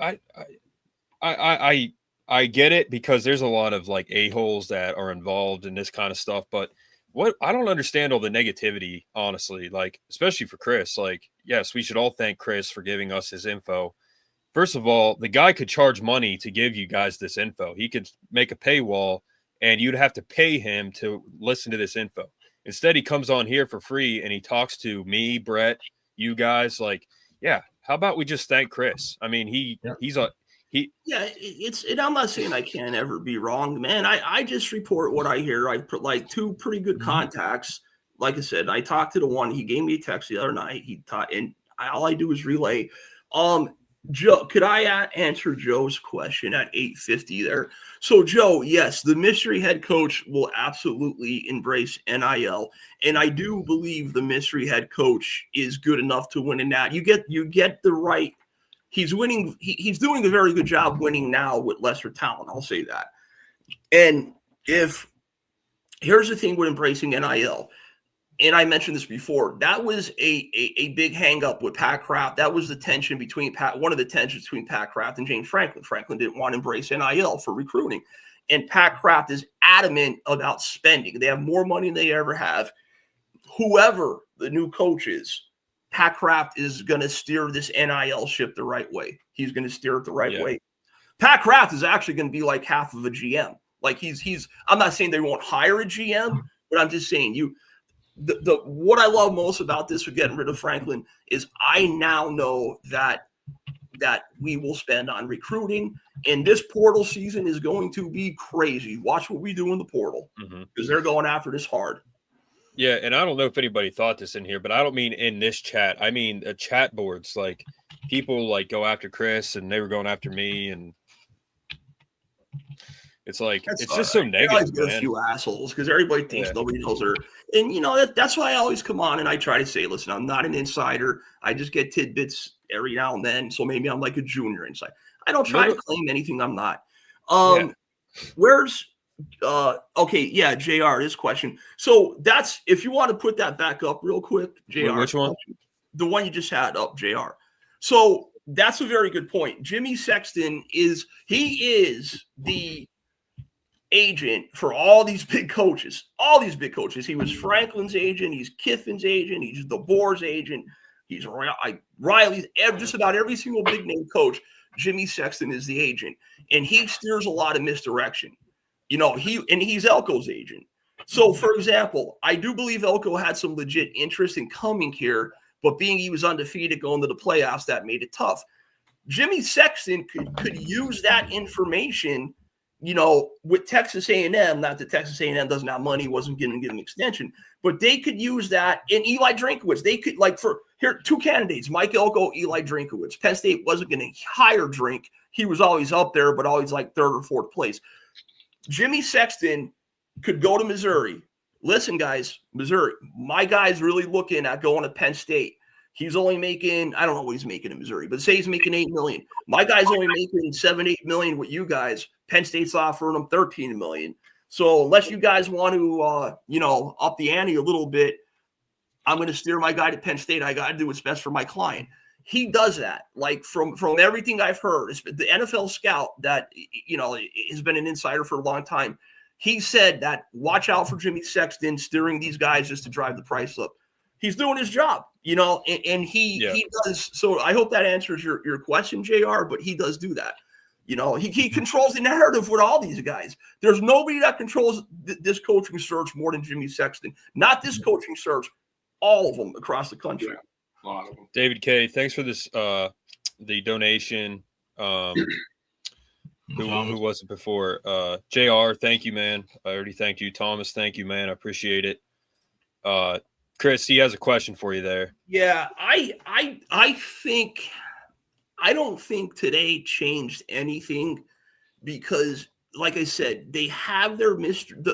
This mystery guy, the paperwork is in place. All the documents are there. They're just the agreements in place, whatever they're offering, everything is agreed upon and in place. All they're waiting for this guy to do is sign. So I don't think that today changes anything with Terry. As far as him coaching the bowl game, well, Terry might stay on the staff. I don't know. I would imagine they would probably let him close out the bowl game because it would probably be December, mid-December, the bowl game, if it's like the Pinstripe Bowl or something like that. So I don't think so. To answer your question, I don't think it changes anything with Terry, the ugly win, because they have their guy in place. Now, what could change the situation for Terry is if these Kalen DeBoer rumors somehow are true and it becomes, I still think that's a long shot, especially if he wins today. I don't think they would, they're not going to take Terry over Kalen DeBoer, but if it comes down to mystery guy or Terry, I don't think it changed anything if this mystery guy backs out. By the way, if we're in the Pinstripe Bowl, I might try to go. And John, if you're listening, I'm definitely meeting up with you guys. But that's kind of a side comment. I was already. Who they're supposed to play? I don't know if you guys were. There's Pitt. You were talking about early. So that's the early rumors. Yeah. Pitt or Clemson. I heard Clemson possibly too. Clemson also. Yeah. Yep. I mean, Terry Smith. I think it depends on who is hired, but I would think, I don't know. You got to keep him. I mean, whoever you are, they're going to try to keep him. My guy did say that he thinks they'll keep Terry Smith. He thinks even if the mystery guy gets the job, that they'll try to keep Terry Smith. JR, you can ask me I don't care how many questions you ask me. I'm fine with it. No, I don't think that affects anything. I know it's kind of weird sometimes. It's like Jerry Jones with being on the sidelines at crowds. Yeah. I don't think that changes anything. It's all about money. It's all about fit. It's all, I don't think and for the record, that's better than Jerry for sure. And for the record, the other night when Thomas was on, he was talking about the dichotomy of Pat Kraft and all that. I asked Chris about it, and he knows nothing about any negativity there with Pat Kraft. I mean, so I don't know. I mean, 50-50, you said. Yeah, no. I'm talking about Pat Kraft. If there's something going on there with Pat Kraft, maybe there was with Franklin because it was Franklin, but going into the new situation, I would doubt it. you know. It'll never be made public, but Pat Kraft and Franklin did not get along. No. You know, Franklin, you know, Kraft put up with Franklin. It wasn't his pick. Kraft got hired after Franklin was there. He tolerated you know, let's give Franklin credit for being successful to some degree. You know, a lot of double-digit wins. He allowed Franklin to do it his way. He gave him everything he wanted, and against Pat Kraft's will, in regards to NIL, I don't know. See, that's where it gets tough. There's a lot of speculation out there. It could come the next few days, and then some people think you might have to wait till next weekend plays out. It's, you know, there's here's the thing at this point, all guys. questions will be answered you'll understand everything once the guy's hired. Yeah, like here's the thing too, guys. Like the timeline of all this, like at this point, I think everyone should just forget about that. Like, you know, it's like, well, we need to sign him by this date because of this and this and that. It's like, I understand that point, and Brett has made that point several times, but it's like, I don't even care about that anymore personally. It's like, you know what I mean? It happens when it happens. So yeah, at this whoever point, it is, it's already late as heck. Yeah. So yeah. But I like to get out of the way. Oh my God, it's been nerve-wracking keeping up with exactly. Yeah. Yeah, but the thing you gotta remember, guys, is like it's not like Penn State's coaching search is exclusive in that, right? Auburn's still hunting. They're going through their list. Florida's list keeps dwindling too. It's just this is how coaching searches go in this sport. Yeah. It's not really whoever new. takes over Auburn and Florida, God bless both of them, because those are dumpster fires. So. Yeah, it's pretty rare that like the first guy you throw on your board is the guy who takes your job. It doesn't really happen much, even at big schools. Mark, what was one of the first times I came on here? Remember one of the first things I said about this coaching search? Remember I said, like, back to Bill, like when Joe was fired, nobody knew Bill O'Brien was coming. All the big boards had all these other names except for, and I said, just keep that in mind. And sure enough, that's how this is playing out. yeah, and he casted a wide net. You know, like Chris said, he's going to cast a wide net, and that's it. I mean, it's like, I don't know. Like, I understand. Obviously, this whole thing it breeds. A lot of people are anxious, and that's natural. I mean, Chris is on the front lines of this whole thing, so if anybody's burned out, it's him. Yeah. But it's just, it is what it is. I have total faith in Pat Kraft. That's all I can say. I hope he keeps Terry, but you know what? I mean, if he doesn't, it's like we have to move on. I mean, we've been through worse and we've moved on. You know what I mean? It's remember the good times and honor those who deserve it. And I don't know. I don't know what else to say about it. It's just like, did we answer Joe's question at 8:59 where he said, look back at my comment earlier? His last comment was when it was the percent chance that this mystery coach signs. I said 50-50 from what I was told. It's 50-50. right. I have a feeling that it's better than that, but you know, from what I was Joe, just retype the question if that wasn't it. Ryan Day on the what? Probably. Who's? I saw a sign during game day when Oregon was here. It said Dan Lanning is on the Epstein list. That's funny. He's also should be on the new Coca-Cola commercial. Yeah. So the rated X one. To JR's comment here, the reason I'm saying they're going to attack the portal heavy is because if this isn't Terry Smith and Terry Smith isn't like retained in some position, and if you lose a lot of your core players, they don't have any choice but to attack the portal. Yeah. You know, I don't know if they're going to bring 20 guys in, but they should have always done it. They're going to be aggressive. Yeah, they should have always been aggressive. And and you have to anyways. Like, I do agree, you build in recruiting and then you add pieces needed through the portal. But with this team having so many holes, like you got some young talent, but just too many holes. I mean, look at these linebackers. Look at the defensive tackles. Like, you know, you're going to need to, you know, you're not going to have a choice but to be very aggressive this year. You're probably going to want to go after like 15. That's what I was thinking. Like around 15, that seems reasonable. And Alex Tash, guys, he should have played more today. Dom DeLuca was in there. Like, put Alex Tash in there. He was doing good. Poor Dom. Dom just isn't. Yeah. Oh God. I said last night. I said he goes to East and West as about as fast as me walking down I-80 from PA to California. I mean, he's so slow, man. Like if you're a good linebacker, you're east and west, north and south, like fluid. I played in high school with a kid, literally could have played in the NFL. He was a linebacker, long hair. He looked like Troy Polamalu, except he was a linebacker. Dude, his east, west, north, south, he was so fluid with his motion. Dom DeLuca is just not a D1 fluid motion linebacker. Like he just doesn't have. I don't know. I don't know if it's instincts. Either. Well, that's why he was a walk-on. I mean, that's why he walked on. So sure. yeah, yeah, but Franklin, he'll still play him because he's a senior. But 100%. But like, it's just I don't know. A big reason he played was because he is a smart kid with good instincts. Noel's scheme is so complex, and he was just trusted to be in the right spot. And not saying anything we didn't already know. I talked to not my contact or anything. This is just a random guy. I talked to this guy the other night, and who I guess who's at a few games is Zakee Wheatley's father. He got to know him at some games. And Zakee Wheatley's father said just the system's so complex. These guys are just, it's hard for them to play as fast as they want to play. And I mean, that's been I knew this before Knowles was hired. I mean, you pay attention to what people say. It's every Ohio State guy said the same thing. Every Ohio State person, even before they knew Knowles was coming, it's just too complex. It's hard. It takes a good year or so to learn. And it was just horrible. Amari Campbell's a solid, like, physical guy, but he does some things that are crazy. Like I mean, I've never seen such bigger gaps. Like it's been all year for the most part. A running back will run 5 yards before he's even touched. It's like, where are the linebackers? And you look at some of the things they do, there'll be a run right up their gap, and they're just drifting to the outside. It's bad.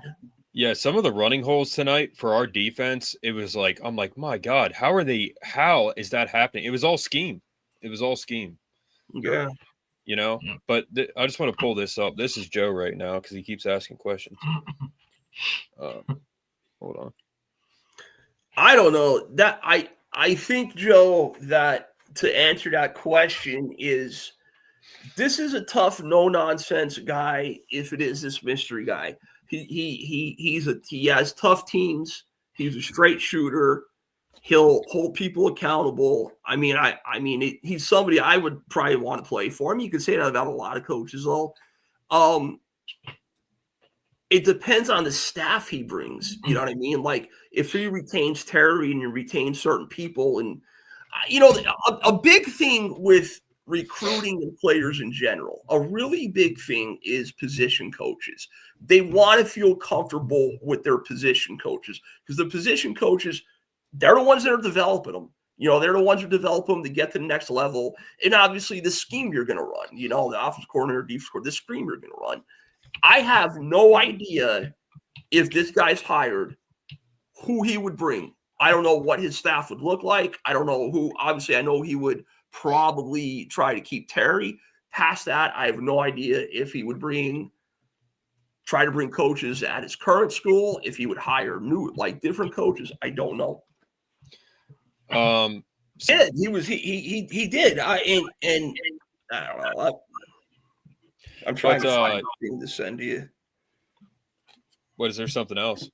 Well, yeah, I just to go. I just thought, let me just find this. It's something else I was gonna find here. To kind of get back onto the game itself, but the defense, very happy with it.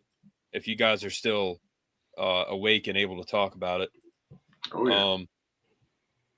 This is interesting stuff we're talking about. I mean, holy crap. Mm-hmm. From the head coach to everything. But again, Amari Campbell, 14 tackles, 5 solo.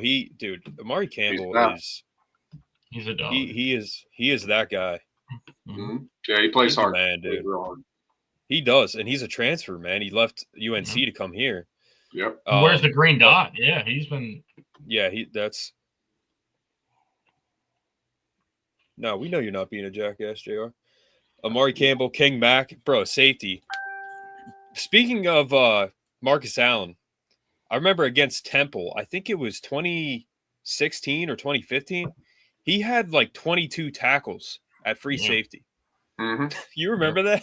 That was a ridiculous game. He It was, just, but he was every play he was in on. And it was raining and it was like bad weather. But King Mac, bro, he gets a lot of tackles like he always does. Yeah. But yeah, I mean the defense essentially won us the game. Turnover to a touchdown. Defense essentially won us the game. I mean, it was like it was a great defensive game, you know. As bad as the no, game. I don't mean overall. I mean like right. But they did end up having the key plays at the end, and I said that. Send you another one, Mark. All right. With Sutton, like he wasn't getting a lot done most of the game, but he had that key sack in a key moment, big play. So they were playing hard. It was just the scheme was really putting them in a bad spot. Thomas, to answer your question, no, DeLuca's not playing out of position. He was always not a middle, but he's always a box linebacker. He was always a box linebacker, either the Will or the Mike. He's just, Rojas was a huge loss. Rojas, that question was a big blow. I'm not disappointed in anyone more than AJ Harris this year, guys. He's been getting worse, man. I don't know what's going on, but he's been struggling, no question. Yeah. I will say, when you have a 6'5", very physical, very fast wide receiver, you need to have double. You need to have over the help. Like he needs help over the top. The safeties were clearly looking in the backfield playing their safety role. There was no double on him. Like it was maybe a soft double where he was supposed to get over there at some point, but he was not. If you're doubling a guy and you're a safety, you're not even looking at the quarterback. You're getting over to his side of the field immediately, and then you look to see what's happening, because your first responsibility in that double is to have the overhead on that guy. So they didn't really do Harris any favors tonight, putting him in that one-on-one. No. It's you want to hear something funny? That receiver for Rutgers, Duff. Do you know he camped at Penn State and wanted to go to Penn State, but they didn't offer him? He did. Crazy. I heard that. Yeah, makes perfect sense, really. Yeah, that makes perfect sense. Really? Yeah, Joe. If we don't land the mystery, man, once it's all said and done, I'll break it. I'll let you know everything. Yeah. So,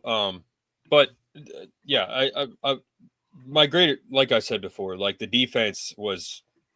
I mean, we literally saw a terrible performance, but at the end of the game, if we don't have those points, we don't win. That was our last score. So, man, like what it was just. I didn't truly think at any point like we're gonna lose, but I'm like, bro, this is gonna be so bad if we lose, because the offseason would have been a nightmare. At least, Chris, do you think that our roster plays in the bowl game? Like, do you think guys sit out? Like we kind of already talked about this, but certain ones might. I mean, it depends if they want to play. I think like seeing, a guy like Katron might sit out. A guy like Nick, he might know he needs to rise his stock a little. Maybe he plays. I could see Deny playing just because he's just Penn State through and through. Like that guy's just a warrior. And I'm not saying he will play for sure. I don't know. But I could just see him having that aggressive mentality. Like, I'm still going to play with my brothers and just, go out one last game with them. But, I'm sure there's, but then again, like who's a senior that's really like could make the NFL? Like, you have Deny, you have Katron, you have Nick, Vega. It'll be interesting to see if Vega plays.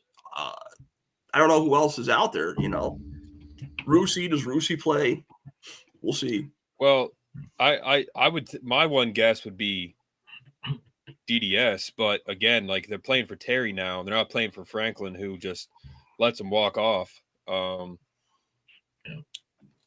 don't know. I think they do play, but that is important because Ole Miss, of course, that was another classic previous coach game.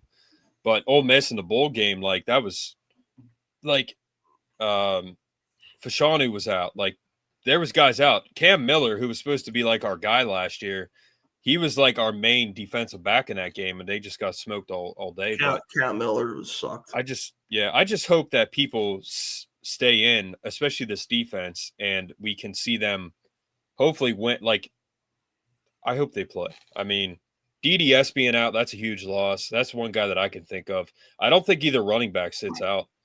I just think that they're going to play for Terry, but I don't know. I'm not in the locker room, so yeah, time will tell. I do think there's more NFL guys than you think on this roster. Oh, so yeah. I think a lot of them, like, they're not, if you're thinking first 3 rounds, they're not going to be there now. But most of that secondary probably goes in the late round. Oh, absolutely. Like, a lot of our guys are going to be in the league, yeah. Yeah. Because a lot of football, like NFL teams, when they evaluate a guy, they're not just looking at some of his tape, they're looking at all of it. And they're going to say, yeah, okay, maybe he didn't do so hot in 2025, but look at his potential, because they're more interested in his potential, right? So they're going to look at the tape from 2024 or look at some of his better tape from 2025, and they're going to say, but here's his high side, so if we train him up, this is who he can be, right? So, and that's kind of why I said, like, even with Drew Aller, somebody's going to want him because the high side for him is very high, right? And so somebody out there is going to say, we can get him there. Give me time with him, I'll get him there. Well, and Drew put in for that medical red shirt. It'll be interesting to see what happens because he's looking good. I wish I could say I felt good about that, but I didn't even know he did that. He did? Yeah, he did. Yeah. But if you look historically, if you even go like 1 minute past the limit on anything, they almost always reject those. So that's what I was wondering because he is past the limit. You know, I think it was like 4 or 5 games, something like that. But, you know, then somebody else was saying, I forget, a buddy of mine was saying that they become more lenient with it. So I don't know. Yep. It could be. It would be interesting. I know that they're actually getting sued right now by some players for that. So yeah. Chris, do you think that if he does get his whatever red shirt, whatever, where's he go? I have no idea, man. He doesn't stay here. I can't imagine he's hope not, but I have no idea.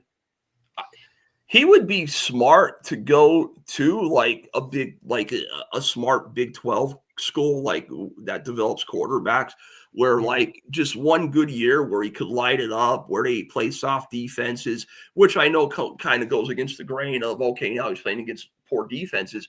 But, you know, he just, if he puts up big numbers. I mean, are we surprised? Like, no. So. No, not based on what I know about him. No, absolutely not. That's why I've been saying for 7 years but no one listened to me on the coaching staff or in the administration. Thomas. Oh, did Thomas? Hold on. Okay, Thomas. He put up another. Alex Tash was coaching USC. Lincoln Riley flew to Latrobe to meet with him. He decided on PSU because of the travel. Terry Smith recruited him. James Franco visited, but it was because of Terry's sport. Yeah, Terry's great. Terry's the #1 recruit, especially for Western PA. Terry knocks it out of the park. Franklin gets a lot of credit for that recruiting, but Terry Smith had a large piece of that. But Tennessee would be our D spot for height. Wow. I was commenting, replying to what Tom has said above. I don't know. Yeah. So offense, guys, and then we can hop off if you want to. I mean, I could talk for 9 hours, but offensively, Grunkmeyer, 82% QBR tonight, 1 touchdown, 17 for 21, 209 yards. Again, he just compliments the running backs. He does his job. He's great.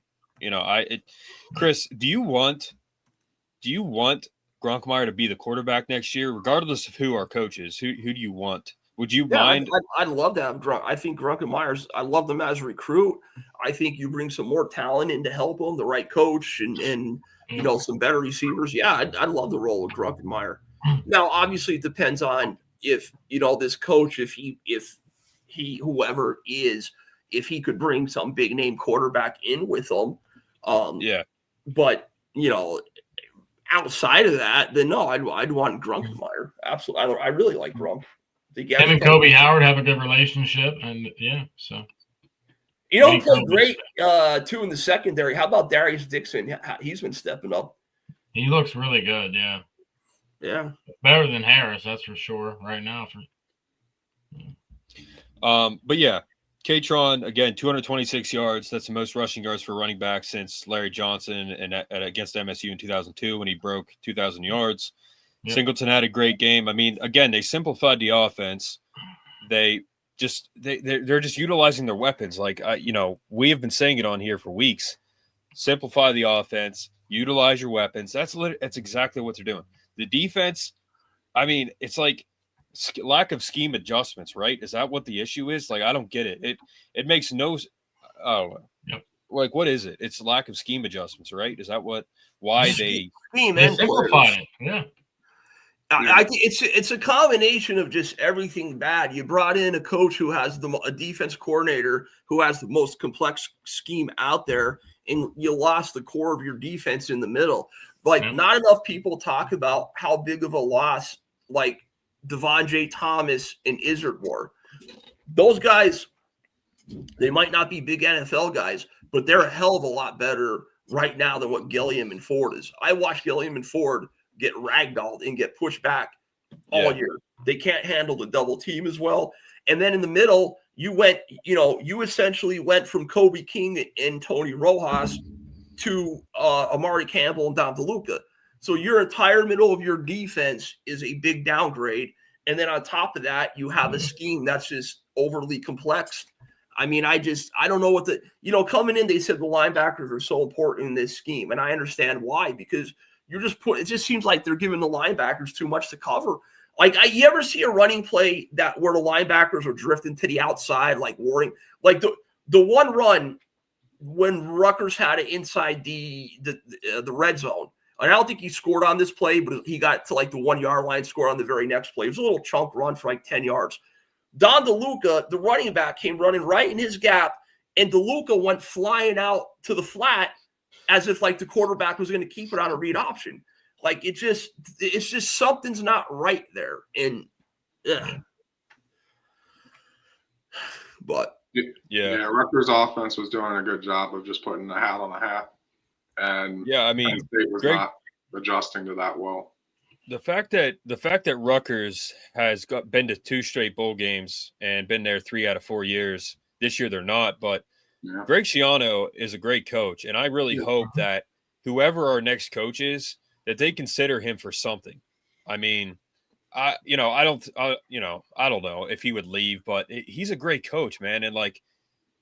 He tried it in the NFL. He tried it at other schools. It didn't work out, but it's like I just feel that he could be utilized better at like a bigger school in some capacity.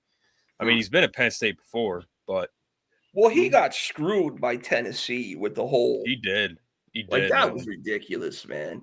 That was so bad. That was embarrassing. Like how bad that was. That was so dumb. Yeah. Mark, I'm sending you a quick text. Don't read it out loud. Just give you a heads up. All right. But yeah, he got screwed by Tennessee. He should have.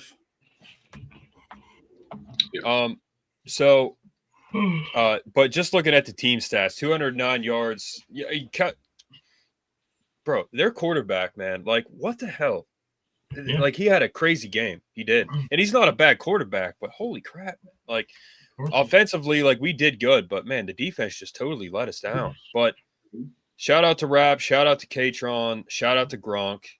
I mean, it was a good overall performance. I mean, again, as a football fan, it was entertaining. But for us, it was like we were messaging each other, like trying, we were all mad. You could put Thomas James up. I agree the first part about that I think Grunk's mobility is not great. I think he has to be more decisive in his mobility. Like, I get he's not a Trace McSorley or anything, but I just wish he would be a stronger runner, like just more decisive. But to your second point about the running backs, running back is probably the position I'm least worried about. They're loaded. Like, they didn't play this year because of Nick and Katron, but I love Corey Smith. I don't know if you follow recruiting, Thomas, but go watch Corey Smith. He was from Wisconsin because there's a lot of Corey Smiths. Type in Corey Smith Huddle, HUDL, Wisconsin. I mean, I think it's his. Prepare yourself. It's Penn State.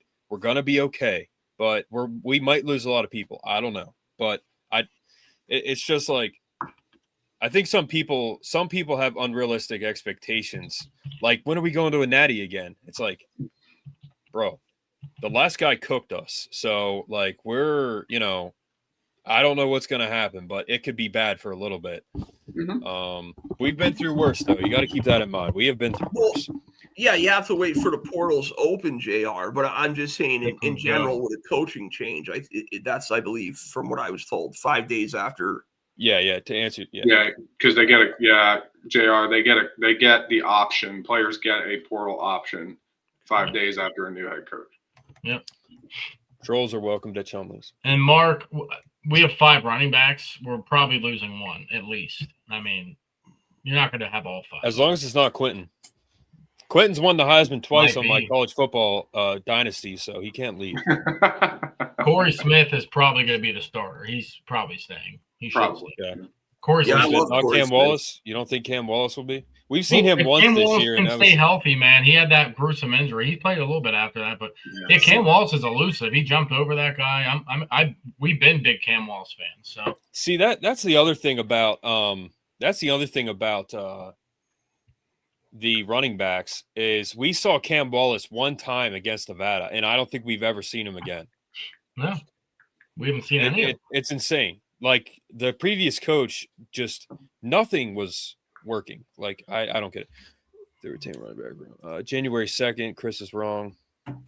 Well, I just know I remember read something that it was 5 days after the after a coach is fired. So, like, you couldn't just leave in the middle of the year and just to try to, I know I read something about that.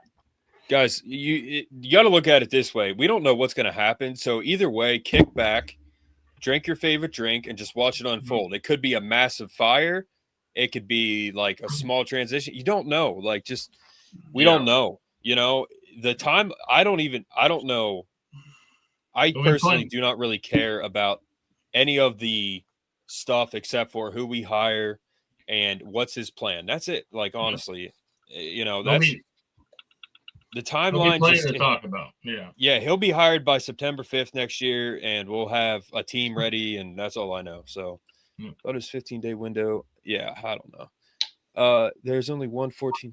All right, I believe Coleman. Here's what it says. Just doing a quick Google search of it, because I think they changed the window from 30 days to 15. Says Says the window allows players to explore new opportunities without losing eligibility. Additionally, players can enter the portal during the 15-day window that begins 5 days after a new coach is hired or announced. So I'm sorry, I said fired, but you got to wait till, I think it was before that January 2nd thing. You have to wait till the new coach is announced. So the official, regardless of any coaching changes, the portal opens January 2nd. Penn State will have, I'm almost positive, they'll have a new coach by then, okay? So say next week the new coach is hired. They can't immediately enter the portal until 5 days after that official hire date, because that gives the new coach a chance to meet the current players, to talk to them, to try and retain which ones they want. Yeah. That's my understanding of it. Okay. You guys want to say anything more about the offense? I mean, I was going to clip this tonight, but it's just a long episode. I don't think we'll be able to, and that's fine. But it just changes to fraudulent. Yeah, but I think the change is what I just read. I mean, listen, I'm not an expert on that stuff and all the rules, but I just know from researching a little bit and what it says right now in Google. I'm just telling you what it says with the changes. Right. As of October 7th, 2025. The article I'm reading is from there. So, yeah, Thomas, I don't know if that applies to interims or not. No, I don't. But that's the thing. Probably like when not. the UCLA guy got fired, they kept saying like, not one person is left. Not one person is left. So I don't know. Guys, I'm going to roll out. I just want to stop by and say hi. All right, Chris. Thanks, man. Thanks, Chris. I'll let you guys know everything once this is all said and done. All right? Yep. All right, Chris. Thanks. Guys. Take care. See you, man. I'm probably going to have to head out here. I can't stare at the screen. But But yeah, it's you not guys. letting me comment anymore. I don't know why. But you, YouTube comments. It's not letting me comment in the freaking chat anymore. Irish Infection, no offense, but when I see you pop up, I don't read your questions. So, thanks, Chris. Yeah, Chris is the man. But yeah, stop trolling in here, and maybe I'll actually read what you say. I just see the Notre Dame logo. You're in a Penn State podcast with an Irish logo, and all you guys do is talk crap. Irish Infection is not too bad, but when I see an Irish logo, do you think I actually look and I'm like, oh, let me read this and see what he has to say? Like, I blocked James Franklin, official James Franklin, so he can focus on going 9-3 next year. Liberty for America, we appreciate it. Yes, thank you. Huh? Liberty for America, you said? Thanks, man. Yeah, and thank you guys all for the donations. Thomas, you donated twice. Thanks, man. I appreciate it. JR donated. David K, as always, got the $1.49 super sticker. David K, he literally does that like every episode. Like, yep. David K's the man. Up.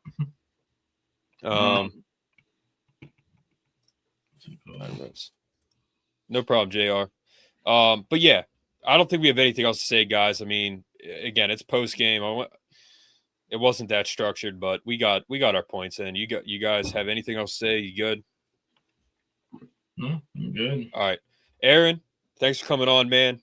Brett, thanks for coming on. You know, Faf, he's always been in here, and it's good to have some of you viewers on. If you guys do want to come on, then you know, just hit me up. So Arctic is gone. MII. Yeah, he was talking crap. He was talking crap. He really was. He was talking crap. Last night. Yeah, he's an Oregon fan. He's talking crap, so we kicked him out of the chat. But all right, guys. Yeah, thanks for having me on again, guys. It's always fun talking ball with you. No problem, man. Thanks, Aaron. Thanks, Mark. Yo, can you guys just hold off for a little bit? Yeah. When we get off. Okay. All right, guys. Have a good night. We are Penn State.